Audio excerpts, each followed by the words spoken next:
Assalamualaikum warahmatullahi wabarakatuh. Selamat berjumpa di YouTube channel Realita TV di acara Sarita Sarinya Berita. Ya, pastinya kita akan membahas tentang keputusan MK ini ya, yang benar-benar mengkagetkan ya, karena implikasinya besar sekali. Itu artinya yang tadinya sebelum ada keputusan MK yang merubah ambang batas untuk mengajukan calon kepala daerah dalam pilkada, dalam hal ini gubernur, ini berubah, diturunkan dari contohnya di DKI dari sebelumnya 20 atau 25% menjadi hanya 7,5%. Ini artinya yang tadinya PDIP sudah ditinggalkan ya dengan Kim Plus, membuka kesempatan bagi Anies Baswedan untuk dicalonkan oleh PDIP sendiri begitu ya. Tentu ini akan lebih dinamis kalau sebelumnya kita akan membayangkan pilkada DKI akan membosankan, calonnya itu lagi dan hasilnya sudah bisa diprediksi. Nah, sekarang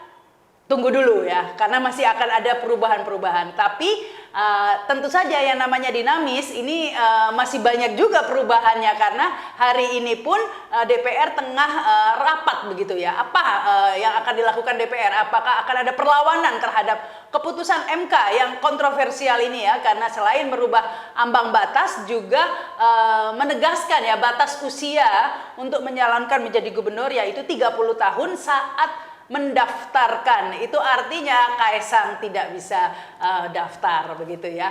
Nah, kita akan membahasnya implikasi dari keputusan MK tersebut bersama pengamat politik Syahganda Nainggolan. Halo, apa kabar? Assalamualaikum Bang. Waalaikumsalam warahmatullah. Gimana, Mbak Rama sehat? Sehat. Bau-bau Amsterdam nih, baru pulang ya?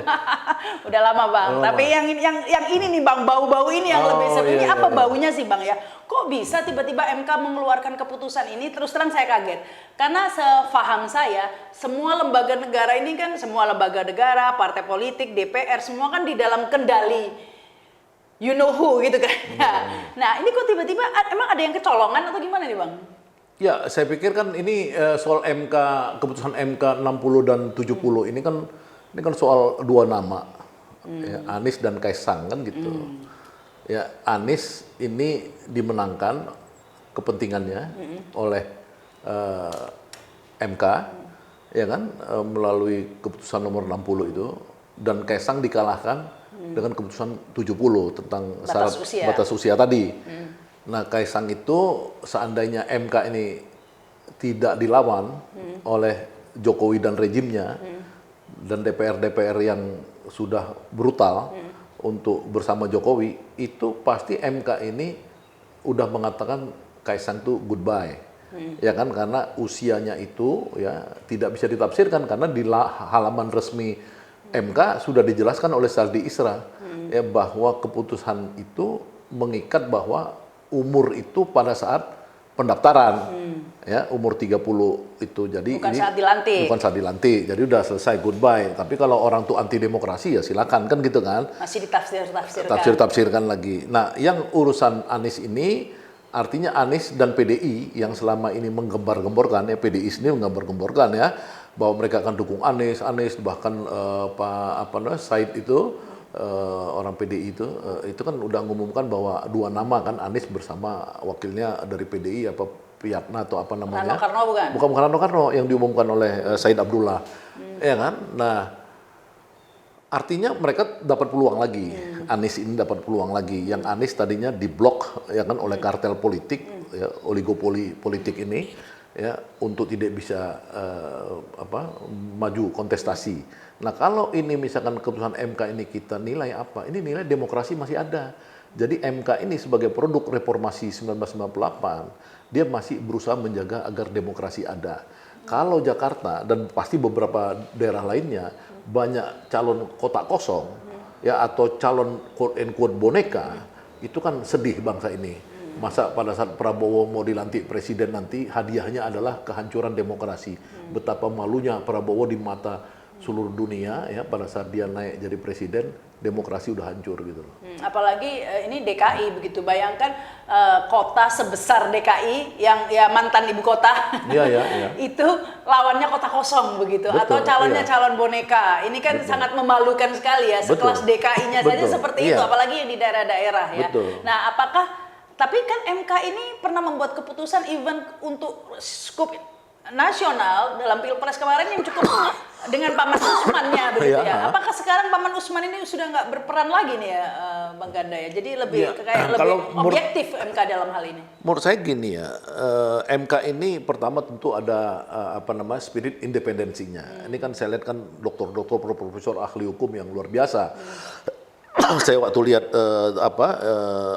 apa namanya hasil yang dikaji mereka itu luar biasa. Mereka tuh membuat pertimbangan-pertimbangan yang sangat ini ya sangat detail juga menurut saya Ya, memang tentang bukan orang kaleng-kaleng lah. ya misalnya untuk gini hakim ketika MK ya. mereka membandingkan kenapa calon independen boleh, kenapa partai tidak boleh.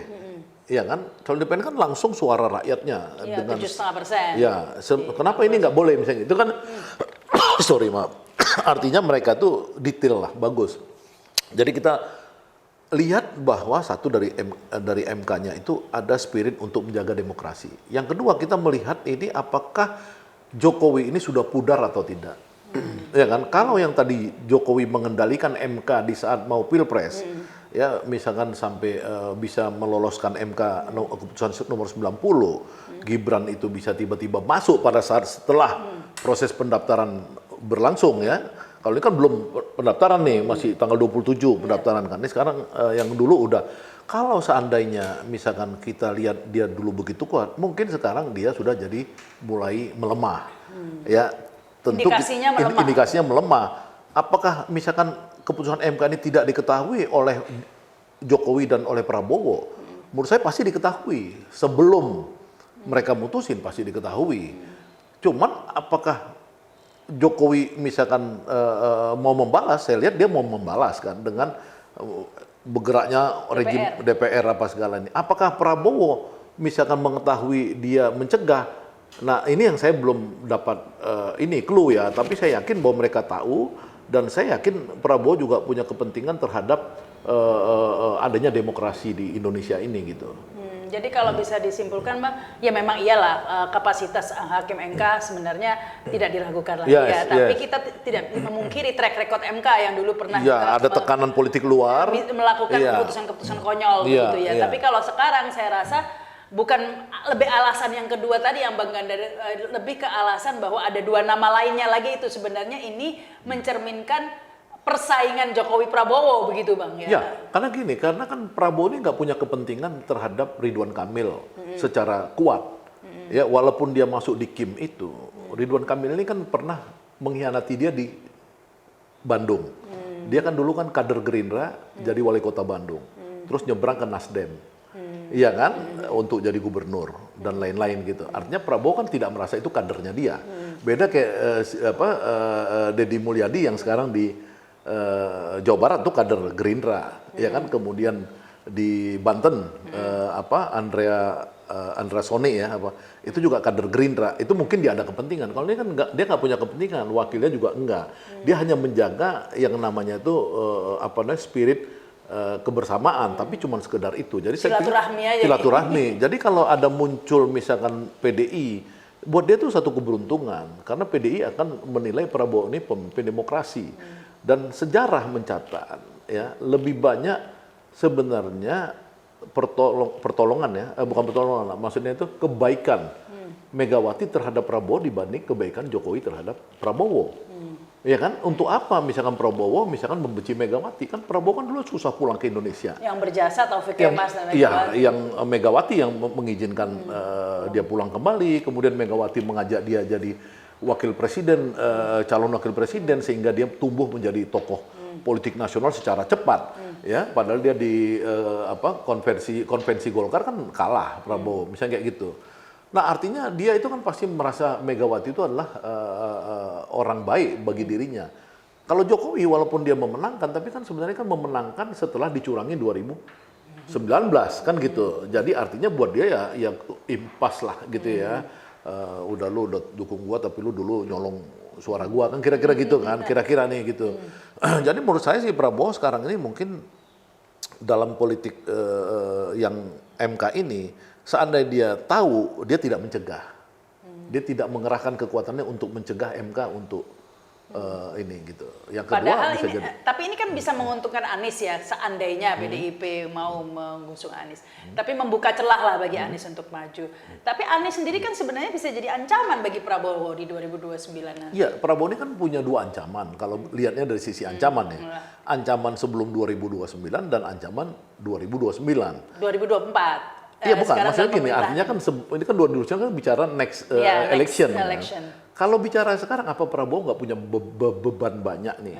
Iya kan, bagaimana dia mengatasi krisis ekonomi yang luar biasa. Utang itu sudah gila-gilaan. Ya kan, Prabowo sendiri harus menarik utang 7.500 triliun untuk melakukan program-program yang dia canangkan untuk kesejahteraan rakyat, ya, seperti makan siang gratis dan lain-lain, membangun persenjataan yang lebih kuat dan lain-lain. Jadi saya pikir dia membutuhkan orang-orang yang berkapasitas untuk 5 tahun ini. Iya kan, 5 tahun berikutnya bisa ancaman, tapi itu kan bisa ada komitmen. Setiap manusia itu kan manusia kayak Anies, dia kan manusia rasional. Dia bisa teken kontrak politik. Dulu dia teken kontrak politik kepada Prabowo bahwa 2019 yang ketika dia begitu bersinar, ya kan, baru-baru jadi gubernur kan, jadi Anies itu betul-betul kalau dalam grafik itu naiknya begini popularitas dia. Tapi Anies kan menahan diri, dia tidak mau jadi calon presiden. Beda dengan si Jokowi. Jokowi ketika dinaikkan Mega, popularitas tinggi, Mega dia tumbangkan.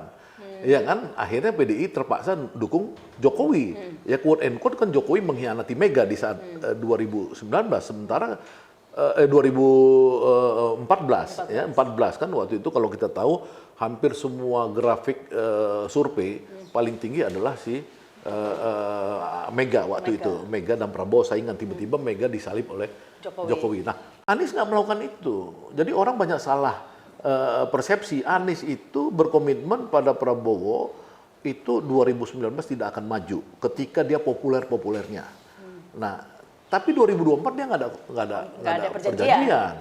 Ya, itu tidak seperti batu tulis antara Mega dengan perjanjian batu tulis antara Mega dan Prabowo, di mana harusnya Mega mendukung Prabowo di 2014 itu, misalnya seperti itu, ya kan? Nah, kembali ke ini, menurut saya Anies itu adalah bagian dari masyarakat rasional, pemimpin masyarakat rasional.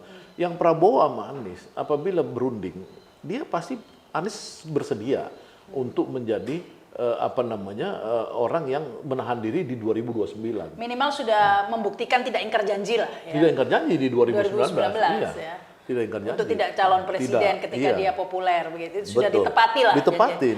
Secara track record itu sudah Anies sudah menepati. Meskipun pernah di debat sengit juga ada 11 100% dari 100. Ya itu kan namanya orang bertinju ya. Itu kan namanya kompetisi dalam ring. Orang jangan melihatnya itu di luar ring. Di luar ring kan Anies selalu sopan sama siapapun. Tapi di dalam debat itu kan konsekuensi dari adanya demokrasi liberal. Ya, di mana setiap orang itu dianggap equal. Ya, tidak bisa misalnya Prabowo dengan usia yang lebih tua, kemudian Anies dan Ganjar yang muda harus hormat-hormat. Toh dan Ganjar yang mulai menilai dengan nilai 5 kan, artinya tidak lulus dong kalau nilai 5. Anies kemudian nimpalin aja, ya kan 11/100. Tapi maksud saya itu sebenarnya esensinya bukan di situ. Esensinya itu sebenarnya Anies itu menikmati debat itu gitu loh. Debat itu kan retorik ya, bukan dialektik gitu. Iya, namanya debat pasti saling serang retorik, ya. Retorik. Ya, tapi kalau seandainya saya berpikir secara logika juga seperti itu ya, Bang ya. Karena kalau Anies itu adalah kemungkinan potensi menjadi saingan di 2029. Masih lama, masih 5 tahun lagi. Sementara klan dinasti ini musuh saat ini gitu ya. Karena bisa menggulingkan Prabowo kapan saja loh itu Gibran kan wakilnya begitu kan. Sehingga ya memang lebih berbahaya dinasti ini bagi Prabowo. Kalau saya nggak melihat lagi di situ ya. Sebenarnya ketika Prabowo ketemu Putin, ketemu Erdogan, ketemu Xi Jinping, ketemu Perdana Menteri Jepang, ketemu ini, dia sudah nganggap Jokowi itu kecil. Iya kan? Sudah pede nih. Iya dong, karena dia kan udah dealing dengan seluruh pemimpin besar dunia. Itu kan kelas-kelas 1, Putin, Xi Jinping, macam-macam ya. Nah, ini bukan di situ persoalannya ini dan tapi nggak bisa disepelekan juga Jokowi. Lihat bagaimana dia mengkudeta atau membegal partai-partai ini. Ya buktinya kan bisa semudah itu. Iya, itu kan gini. Di Indonesia ini kan prinsipnya presidensial. Kalau tukang kayu aja presidennya bisa membegal Partai Golkar, apalagi Jenderal Kopassus. Kan kira-kira gitu kan. Kira-kira itu kita logikanya di situ aja. Kalau misalkan mau istilah jegal-jegalan. Emang nggak bisa jegal juga gitu iya dong. Kalau misalkan gini, Bahlil nanti ketua Umum Ketua Golkar. Umum Golkar. Dia minta waktu ketemu sama Presiden. Presiden nggak balas suratnya 3 bulan. Mau apa dia? Tetap at the end presidennya Prabowo. Iya, at the end tuh Presiden lebih hebat daripada Ketua Umum Golkar. Daripada parlemen. Di Indonesia itu begitu. Kita udah lihat sejarah-sejarah bahwa Tapi kalau dikuasai semua bisa di-impeach loh Bang. Ya, nanti ketua DPR-nya ini kan MD3 udah mau direvisi tuh katanya. Sehingga ketua DPR-nya itu bukan Puan misalnya dikondisikan seperti itu. Menkumhamnya ya bisa diganti juga sama Prabowo nanti ya. Dari Menkumhamnya dari Gerindra sebenarnya kan. Iya, maksud saya kan gitu. Kan Jokowi selama ini muncul dari gorong-gorong, kemudian melakukan sedikit apa namanya itu delegitimasi kekuatan-kekuatan resmi, habis itu dia kendaliin, misalnya kayak gitu kan. Nah itu kan kita, maksudnya apakah itu Prabowo kalau mau ngelakukan itu nggak bisa? Bisa aja gitu ya. Itu bisa aja, cuman kan Prabowo kan kita lihat aja. Maksudnya gini, kewibawaan Presiden Republik Indonesia itu secara historis itu mirip raja. Cuman dia itu bukan raja, dia itu dipilih oleh masyarakat. Tapi kekuasaan itu mirip raja. Lihat aja Jokowi, tiba-tiba dia betul-betul mikir dia raja, dia mau bangun dinasti kan gitu kan.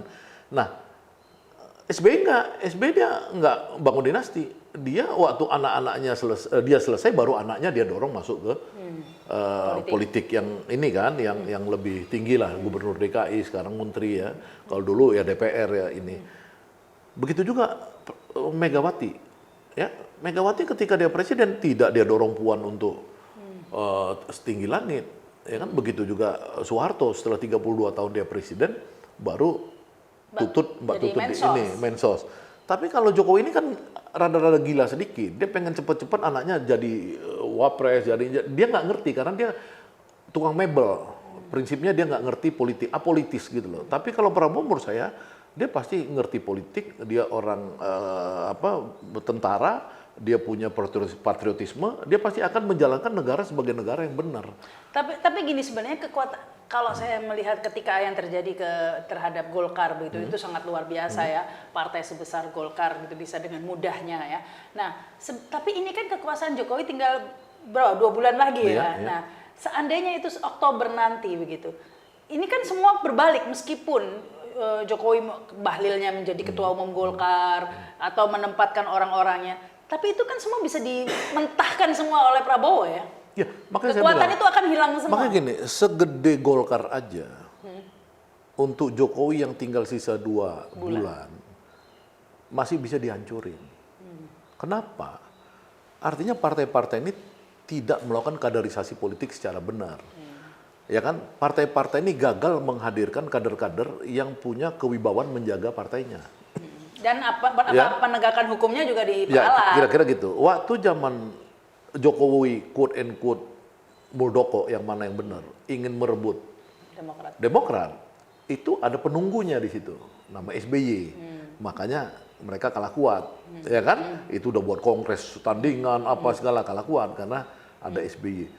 Waktu isunya yang dilemparkan Megawati, Jokowi mau merebut juga PDIP dengan menyusupkan orang dan lain-lain, ada penunggunya, kuncennya ini Megawati, nggak bisa. Nah ini nggak ada kuncen memang Golkar. Tak bertuan. Nggak bertuan karena Golkar ini dari dulu memang setelah Pak Harto nggak ada, dia pengen membangun sistem kepartaian modern. Nah, cuman menurut saya gagal sekarang ya. Tapi saya lihat kembali ke itu tadi, kalau misalkan Jokowi aja bisa, kalau ngerusak itu kan gampang di Indonesia nih. 2 bulan aja masih bisa ngerusak begitu, apalagi yang 5 tahun. 5 tahun. Nah, ya. makanya kan kita cuman berpikir bahwa harapan kita Prabowo tidak perusak bangsa, kan itu aja. Bukan merusak bangsa, harapan pertama menghentikan semua kegilaan ini, itu aja yang harapkan. Jadi agar tidak berlanjut ini kesemena-menaan dari dinasti ini, itu bisa dihentikan lah, minimal itu dulu deh. Kalau dinasti ini pasti nggak ada gunanya nanti. Udah percaya sama saya deh. Misalnya sekarang aja, misalkan Kaisang, kalau kita ngikutin Mahkamah Konstitusi, udah nggak boleh calon tuh. Ya bapaknya mau paksa-paksa nggak bisa. Kecuali memang main kasar, DPR bergerak membuat undang-undang baru. Tapi itu kan sebenarnya melanggar norma, karena pembuatan undang-undang itu kan harus menyerap aspirasi masyarakat. Dalam sehari ini nanti. Nggak bisa, kan makanya kejar tayang sampai tanggal 27, maka nanti DPR harus sadar, itu pasti akan ada suasana kebatinan di masyarakat yang akan benci sejijik-jijiknya sama DPR itu. Jadi DPR itu juga harus menahan diri supaya rakyat tidak jijik sama dia. Dia harus menghormati Tapi kan sekarang musim muka tembok, Bang. Jadi saya sendiri ragu. Kita nggak tahu ya apa hasil rapat ini di DPR saat ini tengah berlangsung jam 1 siang ya. Ya, itu bisa saja DPR akan membuat undang-undang baru atau menafsirkan bahwa undang-undang ini berlaku untuk 2029. Ya, itu nggak ada yang perlu ditafsirin sebenarnya. Dia hanya bisa membuat undang-undang baru, ya kan? Ada Perpu misalkan dibuat oleh Jokowi, misalkan saya nggak tahu. Perpu harus ada keadaan mendesak kan? Iya, seandainya tadi kan dia main libas saja semua, dia buat Perpu kemudian DPR amin gitu kan, bisa ya kan? Atau dia kejar tayang ini.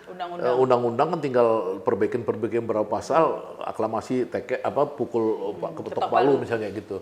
Tapi menurut saya ya udah kalau memang begitu, memang Jokowi sampai akhir pemerintahannya memang memberikan contoh buruk dan seburuk-buruknya buat rakyat Indonesia dalam soal demokrasi ini. Sudah. Iya, makanya ini paling seburuk-buruknya lagi kan. Ditambahin lagi biar gitu. Melengkapi rentetan. Udah, hancur. Menjadi bunga rampai keburukan gitu ya. Iya, jadi satu rentetan dalam sejarah pemerintahan Jokowi dengan ditutup dengan membatalkan atau melawan putusan MK itu namanya. Betul, Karena MK kan putusannya final mengikat dan berlaku serta-merta begitu ya. Kalau dia soal anaknya MK 90 dia nggak ada masalah, DPR-nya diam semua kan gitu. Iya, nah sekarang ini DPR langsung rapat di balik gitu kan. Nah, iya kalau itu terjadi ya ini baru lagi ya ditutup dengan perlawanan mementahkan kudeta konstitusi lagi nih, anak haram konstitusi lagi nih, anak haram konstitusi 2 gitu kan buat judul ya. Ini wakil presidennya anak haram konstitusi 1, gubernur DKI-nya haram konstitusi 2 begitu, bisa gitu mungkin. Iya, anak haram dua-duanya aja. Gibran anak haram konstitusi, Kaisang nanti anak haram konstitusi. Kalau itu terjadi, kalau dibiarkan terjadi, tapi kita lihat saja apakah Jokowi ini akan menyerah begitu ya, ataukah ada perlawanan? Ya sekarang kan perlawanan. Ini kan sekarang perlawanan dengan DPR yang. Saya belum tahu apakah hanya kemudian susut di tengah jalan. Iya, makanya kita belum tahu, ini kan kita pas nanti baru berlangsung. Tapi yang jelas ada pergerakan. Mereka itu tidak menerima begitu saja. Tidak menerima keputusan MK. Ya kan, padahal kan dalam kelembagaan negara kan itu kan seimbang dan MK itu kan menjalankan fungsinya, tugasnya. Jadi sebenarnya DPR itu nggak boleh menyepelekan MK itu gitu loh. Nah, selain urusan itu, tapi urusan Anies sendiri ini ya, karena kan terus terang kemarin kita sempat nggak semangat gitu ketika kita membayangkan pilkada DKI yang akan menjadi monoton dengan calon dan kota kosong. Tapi PDIP selama ini akan mendengung-dengungkan akan mengusung Anies begitu ya. Nah, sekarang tampaknya setelah dimungkinkan oleh undang-undang ini belum tentu juga, karena Ganjar sudah mengatakan harus kader yang diusung. Jadi belum tentu juga loh PDIP mengusung Anies. Ya makanya gini, ini kan satu soal demokrasi.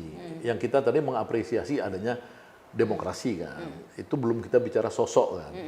Nah yang kedua itu sosok. Sosok. Walaupun sebenarnya keputusan ini kan lebih karena sosok Anies yang ditakutkan orang maju, terutama karena survei paling tinggi. Iya, survei Anies itu kan sekarang 55%. Seandainya PKS itu narik diri dari Anies, ya dengan konsistensi pemilihnya itu 68%, ya tidak akan berubah pilihannya PKS itu. Jadi dari 17% PKS di Jakarta, kemungkinan 12% itu loyal pada partainya.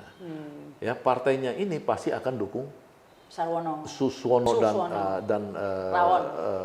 Rawon ini ya, Rawon. Orang Jawa Timur sih Rawon. Jadi ingetnya lapar jam segini. Nah, RK dan Suswono ini pasti didukung PKS 12%, Anies 55%. Jadi Anies itu sekarang pada posisi 38 sampai 42%. Takaran kita keterpilihan dia. Nah, kalau misalkan dibandingkan dengan Ridwan Kamil yang cuma 30-an, ya 35 mungkin paling tinggi Ridwan Kamil. Ini kalau masuk aja di dalam PDI ini Rano Karno atau Ahok, ya ini maka mereka akan jadi pemenang Anies ini.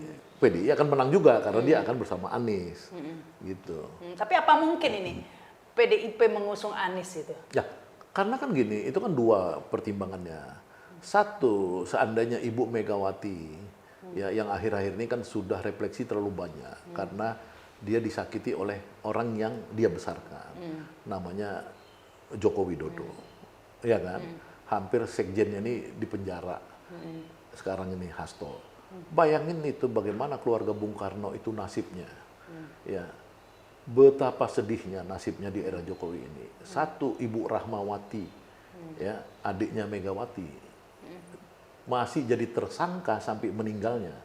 Saya kemarin baru dari kuburannya, ya, itu di era Jokowi. Kakaknya Megawati Soekarno Putri dienyek sama Jokowi karena Jokowi tidak mendukung lagi PDI dan bahkan Kakak yang mana itu? ya Megawati. Oh, Megawati. Kalau tadi kan adiknya Rahmawati. Ya kan? Artinya dua anak Bung Karno ini korbannya Jokowi. Satu ditersangkakan, yang kedua dikhianati. Iya nggak? Iya. Nah, dengan itu kan dia bisa refleksi. Jadi ada salah satu orang yang saya lupa namanya dulu, pernah di panel di sebuah stasiun TV. Dia bilang, saya baru sadar, yang saya takutkan selama ini gembar-gembor khilafah, radikalisme, terorisme, teokrasi, HTI. Ternyata ada yang lebih kejam dari itu, dia bilang. Ya kan? Yang dia sebut waktu itu gerakan Jokowi, kan di TV nih, di sebuah stasiun TV. Nah, saya bilang, saya selama ini sama dia kan berseberangan. Terus saya tanya, kenapa kamu berubah? Iya bang, dia bilang, aku udah nyesal bang. Nuduh-nuduh Islam semua yang salah selama ini gitu loh. Nah, Anies ini kan merefleksikan Islam. Ya kan? Megawati merefleksikan nasionalisme. Dan kakeknya Anies ini adalah tangan kanan Bung Karno. Tangan kanan bapaknya Megawati. Jadi ini positifnya bisa Megawati ini sekarang merukunkan kembali antara kelompok Islam, so-called Masumi, di zaman dulu ya dengan Megawati yang nasionalis sejati kan gitu. Jadi ini ada keuntungan besar. Justru mencairkan ya ketegangan. Ya, membuat mereka akrab kembali. Tapi bisa juga kalau misalnya dianggap persepsi ini kita mau perang terus, pokoknya nasional sama Islam tidak bisa bersatu, ya silakan. Tapi kalau menurut saya Megawati kan dia pasti di dalam refleksi dia melihat Jokowi, kan pasti ada wisdom dong. Wisdomnya ya mungkin dia bilang ternyata gue pelihara anak macan nih. Ya kan, gue pikir inilah yang harusnya dikawanin, ternyata malah hianatin, kan gitu kan. Apa sih paling pahit di dunia ini buat seorang ibu seperti Megawati? Kan dikhianati oleh yang dia besarin. Jadi menurut saya dia kebencian dia sama Anies itu akan menjadi relatif luntur ketika melihat Jokowi. Kalah sama Jokowi. Kalah sama Jokowi, kan kekacauan, ini pengkhianatan apa. Nah, dan Anies nggak pernah mengkhianati Megawati, dia di track yang memang berbeda dengan Megawati selama ini kan gitu. Jadi menurut saya sebagai kakak senior dari yang sama-sama pendiri Republik Indonesia, keturunannya, baik Anies sebagai cucu pendiri, Megawati sebagai anak pendiri bangsa, udah saatnya bersatu. Dan itu juga sebenarnya saya senang kemarin baca Ahok di media online, dia bilang seandainya PDI tidak bisa mencalonkan, saya pastikan pendukung saya dan pendukung Anies. Nah, dia sebut tuh pendukung Anies, kata Ahok, tidak akan memilih kotak kosong, dia bilang. Jadi artinya Ahok aja yang korban dari persaingan horizontal ini sudah cair sama Anies. Nah, kalau persoalan statement daripada Ganjar agar kader diperhatiin, itu kan kader tuh bisa calon gubernur, bisa calon wakil gubernur. Kalau elektabilitas Ahok misalkan diukur bisa menyaingin ya Kim Plus ini, ya bisa jadi Ahok. Tapi kalau menurut saya sih berat lah. Sekarang jadi nggak mungkin PDIP menyusung Ahok gitu. Bisa aja, tapi kan susah cari kombinasinya. Ya, kombinasinya dari partai mana coba yang punya ketokohan sehingga bisa mengungguli RK dan Suswono. Belum tentu menang kalau Ahok yang pastinya nggak menang karena nggak ada ketemu siapa Ahok. Kan Anies nggak mungkin jadi wakil. Iya kan, nggak mungkin dong Ahok calon gubernur, Anies wakil, kan nggak mungkin. Anies ini kan calon presiden Republik Indonesia. Jadi sebenarnya yang paling penting dealing politiknya itu adalah Anies ini sebagai gubernur, nanti dicari apakah Rano Karno, apakah yang tadi. Kalau wakilnya Ahok gimana? Nah, nggak tahu apakah boleh oleh undang-undang, karena yang pernah gubernur itu apa boleh jadi wakil kan, itu juga nggak bisa. Jadi menurut saya sih win-winnya itu situasinya adalah Anies bersama kader PDI. Boleh asal belum 2 periode, kan Ahok belum 2 periode. Oh oke, ya silakan aja. Saya nggak tahu ini karena ada ini. Tapi menurut saya kalau mau menang mesti dicari orang partner dulu ya, partner ya, yang kuat, yang tinggi elektabilitasnya. Tidak ada, itu pun di luar Kim itu. Ini kan tinggal satu partai nih, PDIP. Iya kan? Siapa? Yang di luar tuh yang ada tokoh bangsa itu cuma Anies. Yang punya elektabilitas tuh sekarang 55%. Sayang gitu loh buat PDIP. Lagi-lagi PDIP memegang kunci saat ini ya. Ya 50-50 dong. Anies juga pegang kunci. Kalau dia tidak bergabung sama PDIP juga dia akan jadi profesor di Oxford University di mana dia jadi apa namanya di situ jadi dewan. Bisa aja, nggak ada masalah. Nggak, maksudnya dalam pilkada ini ya, sikap PDIP ini akan menentukan peta pilkada nanti, siapa lawan siapanya ini. Dan harus lebih jauh, PDI itu harus berpikir demokrasi lagi. Jangan, dia kan udah belajar dari Jokowi 9-10 tahun ini, ya kekuasaan ansih, mendukung Jokowi untuk kuasa. Ya, sekarang saatnya buat PDIP untuk berpikir lagi demokrasi. Jangan hanya bagaimana kader gua ini, enggak. Dia bagaimana supaya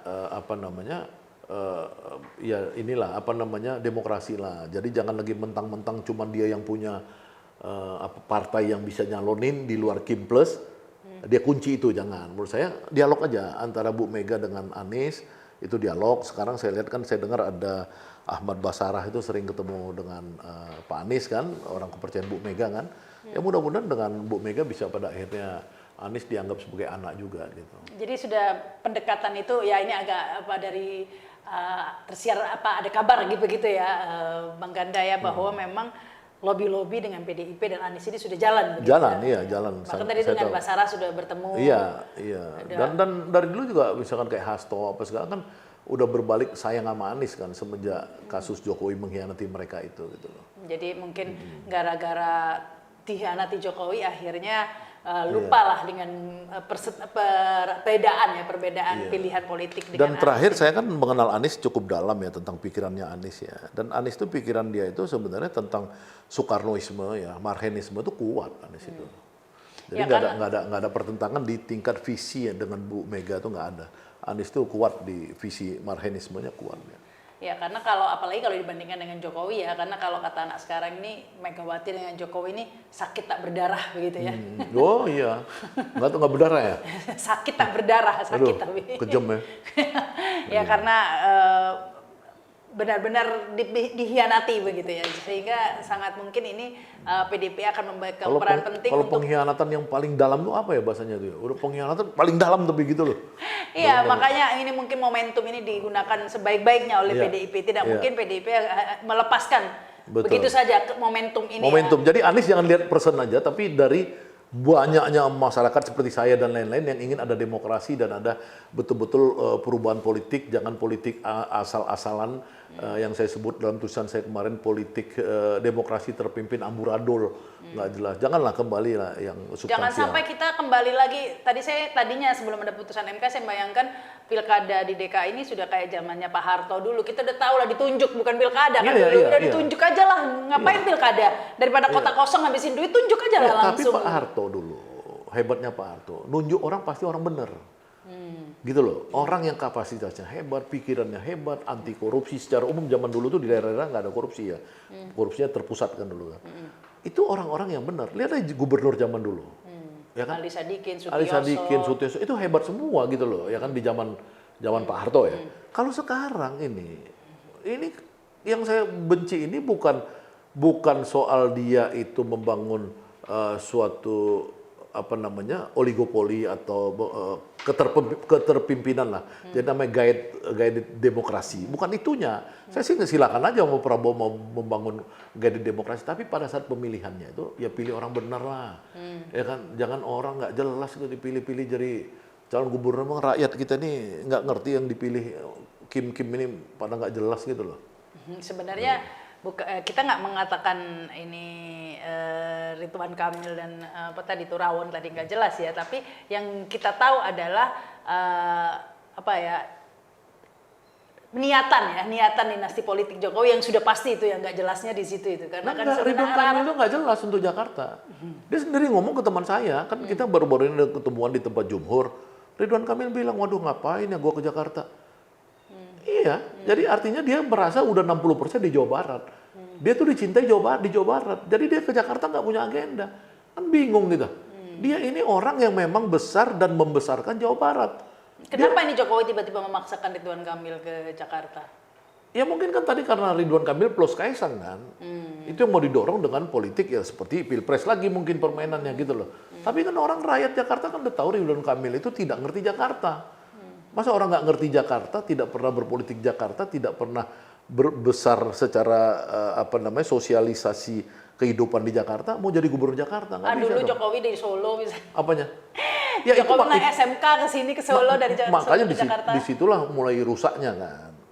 Kalau Anies kan dia mulai dari menteri dulu, dia di pusat dulu, baru dia masuk menjadi gubernur DKI, kan menteri pendidikan tadinya. Kalau Jokowi kan dari daerah Solo lompat kemari, akhirnya lompat lagi ke ini kan lompat-lompat hancur semua kan. Jadi ini pertanyaannya, akankah Prabowo berhasil memutus rantai gitu ya, dinasti politik Jokowi begitu ya? Karena memang kuncinya ada di Prabowo, karena presidennya Prabowo nanti ya, yang bisa memegang peranan, yang bisa melakukan tindakan-tindakan penting begitu ya, itu adalah Prabowo. Ya intinya kita berharap lah, kan berharap. Akankah Prabowo akan memutus mata rantai dinasti politik iya, makanya ini? kita tunggu 20 Oktober. Yang pertama Prabowo itu apa kejutan dia di hari pelantikan itu. Yang kedua agenda 100 harinya apa. Yang ketiga apakah dia membentuk kabinet yang dianggap orang memang betul-betul untuk rakyat atau untuk cukong. Itu kan kelihatan nanti gitu. Ya, karena kalau menurut saya ya seharusnya itulah langkah yang diambil Prabowo ya. Karena nggak ada pilihan lain ya. Kalau Prabowo tidak memutus mata rantai dinasti politik Jokowi ini, bisa-bisa dia sendiri yang diputus begitu ya, akan dihianati juga begitu kan? Insya Allah. Jadi kemungkinan besar pilihan Prabowo adalah akan menghabisi atau mengakhiri ya dominasi politik dinasti politik dengan ugal-ugalan ini begitu ya. Terima kasih ini Bang Ganda, terima kasih juga yang sudah menyaksikan tayangan ini. Jangan lupa subscribe dan komen ya. Saya Rahma Sarita. Wassalamualaikum warahmatullahi wabarakatuh. Waalaikumsalam warahmatullahi wabarakatuh.